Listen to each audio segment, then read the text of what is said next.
শেখ হাসিনার মন্তব্য বিদ্বেষমূলক, সমাজ মাধ্যম থেকে সরিয়ে দিতে বলল আন্তর্জাতিক ট্রাইব্যুনাল। প্রাক্তন প্রধানমন্ত্রী শেখ হাসিনার মন্তব্য সমাজ মাধ্যম এবং গণমাধ্যম থেকে সরিয়ে দেওয়ার নির্দেশ দিল বাংলাদেশের আন্তর্জাতিক অপরাধ ট্রাইব্যুনাল আইসিটি। ওই মন্তব্যগুলিকে বিদ্বেষমূলক বলে উল্লেখ করা হয়েছে।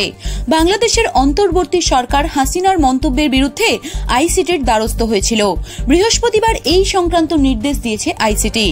বাংলাদেশের সংখ্যালঘুদের উপর অত্যাচারের যে অভিযোগ প্রকাশ্যে এসেছে তার প্রেক্ষিতে চলতি সপ্তাহের শুরুতে আমেরিকার নিউ ইয়র্কে আওয়ামী লীগের একটি অনুষ্ঠানে ভার্চুয়াল মাধ্যমে ভাষণ দিয়েছিলেন হাসিনা।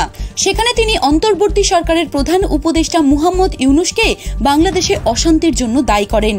তিনি দাবি করেছিলেন ইউনূসই বাংলাদেশে গণহত্যা পরিকল্পনা করেছিলেন। সংখ্যালঘুদের উপর অত্যাচারের নেপথ্যেও তিনিই রয়েছেন বলে দাবি করেন প্রাক্তন প্রধানমন্ত্রী। তার বক্তব্য ছিল ইউনূস এবং তার ছাত্র সহায়কেরা বাংলাদেশে সংখ্যালঘুদের উপাসনাস্থল ভাঙচুর করছেন, ইস্কনের প্রতিষ্ঠানেও হামলা চালাচ্ছেন। হাসিনা বলেন, এখন আমাকে ওরা গণহত্যার দায়ে অভিযুক্ত করেছে। আসলে বাংলাদেশে গণহত্যার জন্য দায়ী ইউনূসের পরিকল্পনা।